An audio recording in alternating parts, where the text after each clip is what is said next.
Madame l'adjointe au maire de Bordeaux, chère Sylvie Justhomme, Madame la directrice générale adjointe de l'Agence régionale de santé Nouvelle-Aquitaine, chère Véronique Billot, Mesdames et Messieurs, très chers collègues, comment faisait-on avant le 31-14 ? On s'en souvient, et en même temps, le 31-14 est devenu une telle évidence qu'on a du mal à s'en souvenir. Comment faisait-on sans ce numéro unique national de prévention du suicide aux lettres blanches sur fond jaune ? Les initiatives étaient nombreuses et la volonté d'agir résolument ancrée au sein de nos institutions, surtout de nos équipes médicales et soignantes, des acteurs associatifs. Formation, post-vention, travaux de recherche, des mots pour en parler, le programme Papageno, le phénomène de la prévention du phénomène de contagion et le dispositif de recontact vigilance. Ouvrez la voie. Posez un premier jalon, important mais pas suffisant. Sans nul doute, le 31-14 a changé la donne de façon durable. Notre pays a enfin pris conscience de cette priorité en matière de prévention, d'urgence et de santé publique. Des moyens significatifs ont été mobilisés nationalement pour créer et déployer les différentes antennes régionales du 31-14 avec le soutien actif de nos agences régionales de santé. Disons-le clairement, le centre hospitalier Charles Perrins est fier de faire partie de cette aventure, tout comme le centre hospitalier Laborie et les collègues de la région. Ces équipes, sous l'impulsion du docteur Berger, du docteur Giron, de Madame Boutineau, que je souhaite saluer, se sont mobilisées comme jamais durant l'été 2021 pour être prêtes. Recrutement et formation des répondants, rénovation d'un ancien logement de fonction sur Charles Perrins, création de lignes téléphoniques, acquisition des outils informatiques, action de communication. La ville de Bordeaux a relayé peu après, sur tous les murs de la cité, le fameux numéro aux lettres jaunes sur fond blanc. Je ne sais jamais d'ailleurs si c'est cet ordre. Un grand merci pour votre précieux soutien sur le sujet, Madame Justhomme. Depuis son ouverture, notre antenne régionale qui couvre l'ex-Aquitaine a reçu plus de 5200 appels. Mobilisation locale extraordinaire, galvanisante, et qui se poursuit aujourd'hui avec ce premier congrès régional de suicidologie organisé à Bordeaux dans ce magnifique cinéma Le Français. Le taux de suicide en France, bien qu'en diminution depuis une trentaine d'années, reste supérieur à la moyenne des pays européens. Près de 10 000 personnes décèdent de suicide chaque année dans notre pays, laissant plus de 100 000 personnes endeuillées. Le coût économique des conduites suicidaires en France a été estimé en 2009 à plus de 10 milliards d'euros. Les tentatives de suicide entraînent près de 100 000 hospitalisations et environ 200 000 passages aux urgences. Le risque suicidaire est majoré pour les personnes ayant un antécédent de tentative de suicide, ce qui a entraîné la mise en œuvre du dispositif vigilance. Le 31-14 est, de mon point de vue, déjà une réussite. Certes, il faut l'évaluer, l'ajuster et continuer de monter en charge au sein de nos institutions. Mais il s'agit bel et bien d'une réussite qui repose, et c'est important, sur un savant équilibre entre une impulsion nationale structurante et l'initiative locale au plus près des acteurs de terrain savamment cartographiés. Ce juste équilibre constitue la clé de voûte, la richesse d'un dispositif national désormais bien implanté au sein de nos établissements. Les 2 jours qui viennent vont vous permettre de faire le point sur la stratégie multimodale d'action mise en place en matière de suicide dans notre pays. Et sans doute que la nécessité d'articuler l'ensemble de ces dispositifs déployés ne manquera pas d'être soulignée. Je tiens à remercier pour conclure tous les intervenants qui ont accepté de venir à Bordeaux en ce mois de septembre pour partager leur expertise et leur savoir-faire. Un remerciement particulier pour le professeur Veiva et le docteur Debien. Des mots de remerciement également pour le docteur Berger, le professeur Tournier, les équipes du pôle Puma, les différents services supports de l'hôpital pour leur mobilisation de l'organisation de ce congrès. Je vous souhaite à toutes et à tous un excellent congrès, de riches débats, et un grand merci à vous toutes et vous tous de votre présence. Bonjour à tous, je suis très impressionnée de voir le nombre de participants et je pense que depuis 3 ans, c'est la première fois que je vois autant de personnes rassemblées sur un sujet qui nous mobilise tous, puisque, comme vient de le rappeler Thierry Bier, la mortalité par suicide en France est autour de 10 000 par an. Et en Nouvelle-Aquitaine, on observe depuis quelques années en plus une surmortalité, puisque 1037 suicides avaient été recensés en 2015, et donc une légère surmortalité, puisqu'elle est de 3 points supérieure à la moyenne nationale, 18,7 au lieu de 15,6. Si on compte ces 3 points supérieurs, ça fait 30 à 35 vies par an en plus. Donc on voit que tout effort pour diminuer se compte non pas dans des pourcentages ou des chiffres qui semblent un peu abstraits, mais bien considérer que ce sont des vies qui sont en jeu. Et c'est ce que vous faites. Et merci beaucoup, docteur Berger, monsieur et Thierry Bier, pour votre invitation à ce congrès et tous les contributeurs qui viennent d'être cités, puisque c'est vraiment essentiel de continuer et de souligner ce que vous avez fait depuis quelques années. Puisque nous avons une stratégie nationale, je ne vais pas redire ce que vient de dire Thierry Bier, nous avons une stratégie nationale de lutte contre le suicide qui se décline en 5 axes et tous les 5 sont mis en œuvre, bien sûr.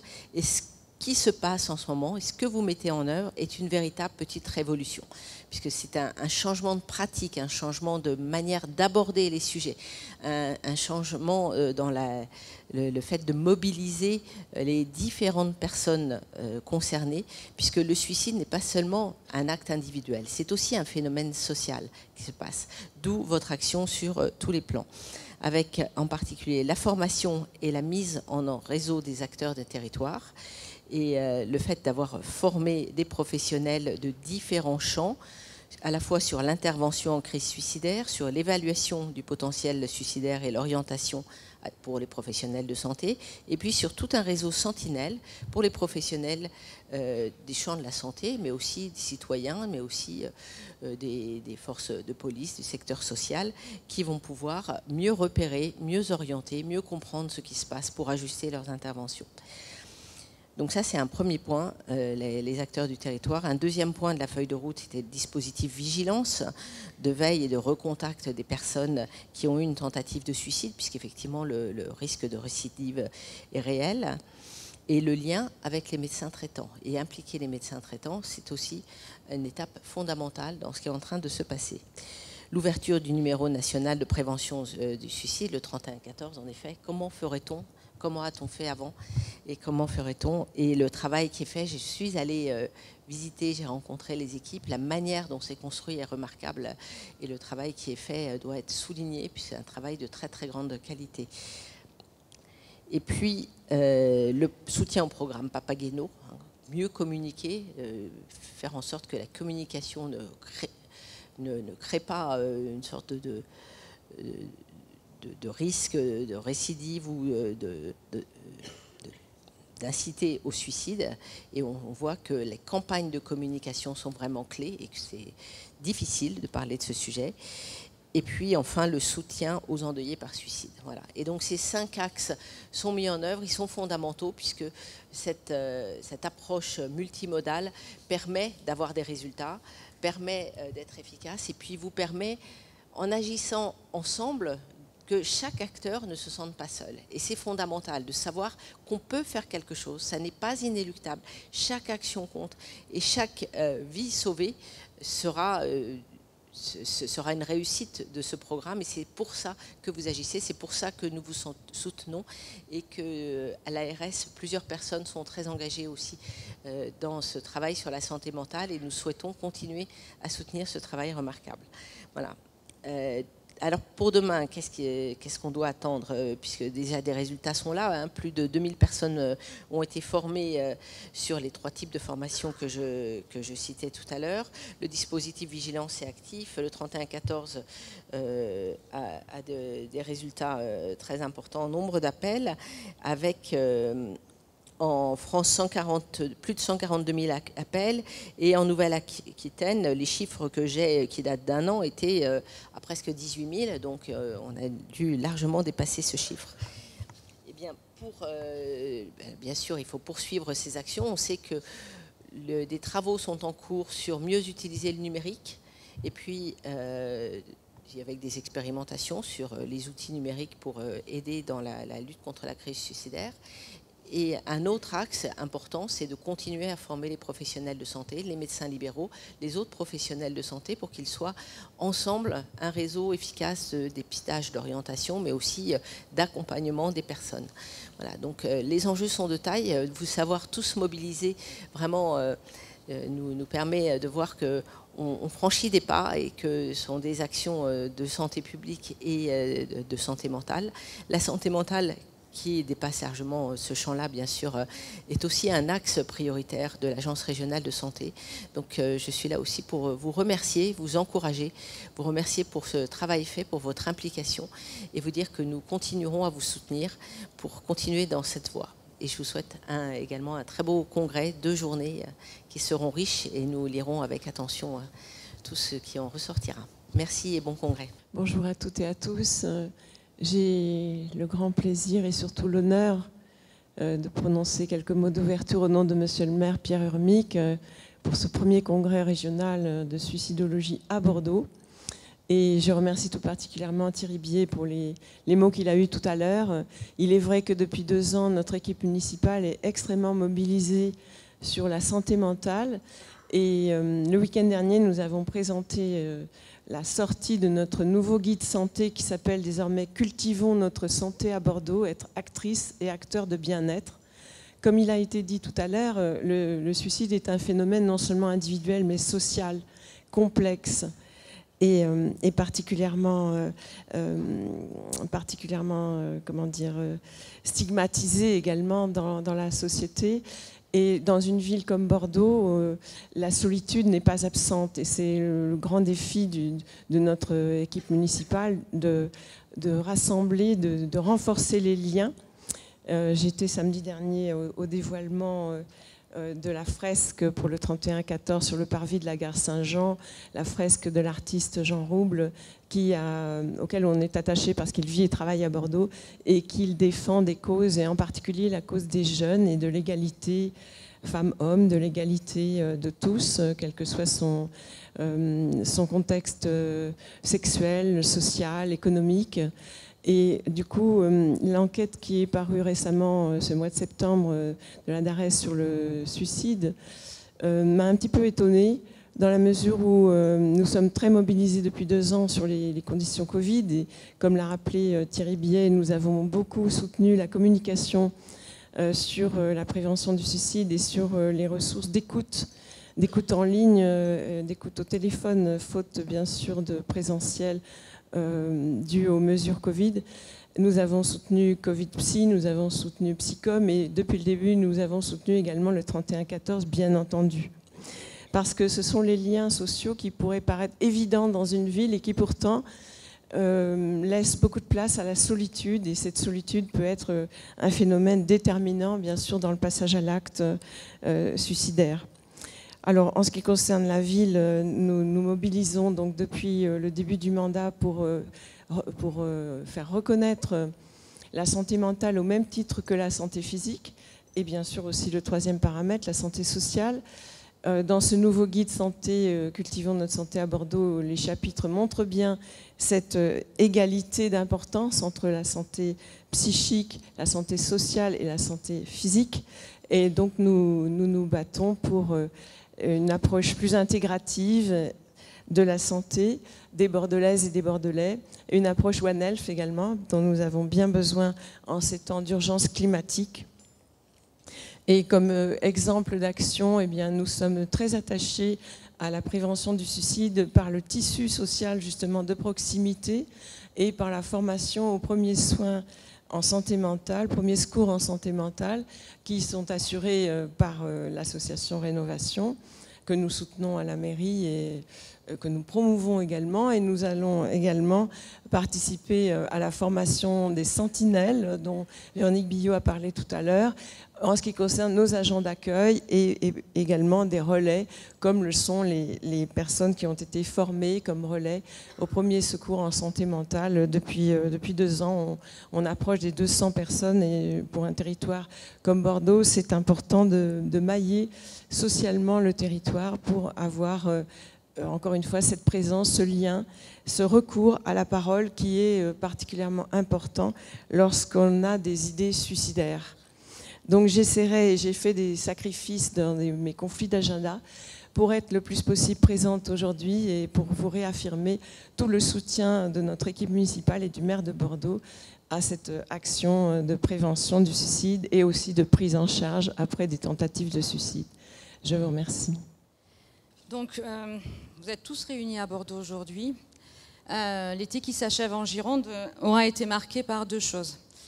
Les incendies qui ont ravagé notre forêt. Vous avez pu, pour ceux qui viennent de loin, le constater cette nuit avec l'odeur effectivement de fumée qui a réveillé certains. Mais aussi la problématique de la gestion des soins non programmés, de l'accès aux urgences générales. On a beaucoup entendu parler de saturation, de régulation et d'orientation. Nous avons pu échanger en début de semaine avec des collègues psychiatres impliqués dans le préhospitalier, dans les urgences psychiatriques. Ils venaient de Paris, de Rennes ou encore de Lyon. Et le constat que nous avons pu faire au terme de cette journée a été sans appel. Les urgences psychiatriques n'échappent pas à la règle. Ça déborde partout, parfois avec une croissance à 2 chiffres. Et pourtant, nous essayons de faire face au mieux que nous pouvons afin de maintenir la qualité de la prise en charge de nos patients, d'offrir des soins de qualité tout en préservant et en prenant soin de nos équipes. Mais une chose nous a réunis et nous avons pu constater que nous avions pris tous le même réflexe. Pour sécuriser la prise en charge de nos patients, ceux qui sortent, ceux qui ne sont pas hospitalisés, finalement ils sortent avec au minimum 2, voire 3 cartes. Il y a celle de nos plateformes téléphoniques, que ça soit Question Psy pour Bordeaux, que ça soit Psy Île-de-France pour Paris, que ça soit Live pour Lyon.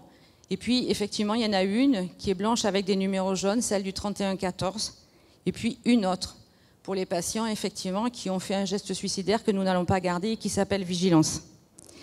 Il est important vraiment, et je remercie une nouvelle fois toute l'équipe de Lille qui répond à chaque fois présent et qui nous accompagne sur le champ du trauma et du suicide depuis maintenant 5 ans avec toujours autant de bienveillance et d'amitié.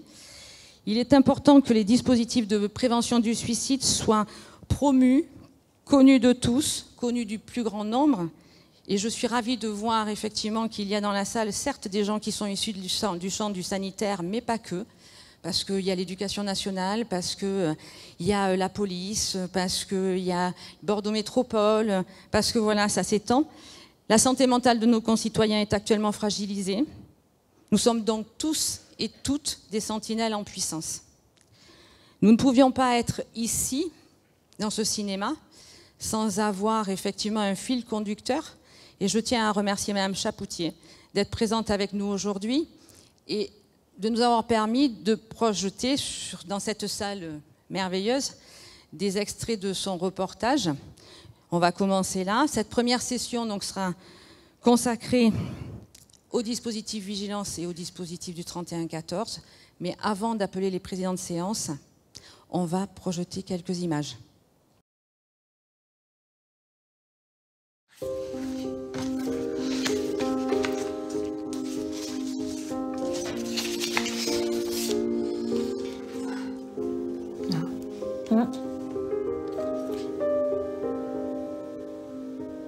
Mais tu vois, là, elle est heureuse, là. Quand je vois cette photo, je l'entends rire, en fait. Tiens, regarde son mariage. Ouais. En 2006, ma sœur a mis fin à ses jours. Elle avait 46 ans. Elle est gaie, là. Enfin, Oui, oui. Vivante et bonne Ouais. vivante. Elle aimait boire, elle aimait manger, elle aimait échanger, elle aimait partager. Oui. Mais vous êtes belles là toutes les deux, hein? Ouais, c'est vrai. Quel âge j'en avais? 23. C'est ça. Regarde encore là. En se suicidant, elle est devenue pour moi un mystère. C'est avec sa meilleure amie que j'explore les souvenirs qu'il nous reste. Toutes les élèves de la classe, on la regardait, on était hyper admiratifs de ta sœur. Ah oui. Quand on parlait d'un projet de classe, tout le monde se tournait vers Gisèle, forcément. Ah ouais, Ah bah oui. c'est marrant. Ah bah oui. C'est ça. Elle est chouette cette photo, hein? Ouais. Ouais. Je sais pas où c'était, mais... C'est impensable. Et ça t'a surprise, toi, qu'elle pose ce geste? Je pouvais même pas l'imaginer. Je pouvais même pas l'imaginer, si ce n'est qu'il y avait eu ces quelques phrases qu'elle m'avait dites quand j'étais passée la voir, où j'ai senti qu'il y avait une fissure, qu'il y avait il y avait une fissure en elle, quelque chose qui était cassé. Mais c'est ce que j'avais pas compris, c'était qu'elle s'était perdue en elle, quoi. Ouais. Et quand tu regardes cette photo, à 14-15 ans, Tu peux pas imaginer quelqu'un qui avait tellement de projets, entre ses projets personnels avec ses enfants, tous les projets de voyage qu'elle avait, tout. Tu peux pas imaginer. si seulement on avait su, hein.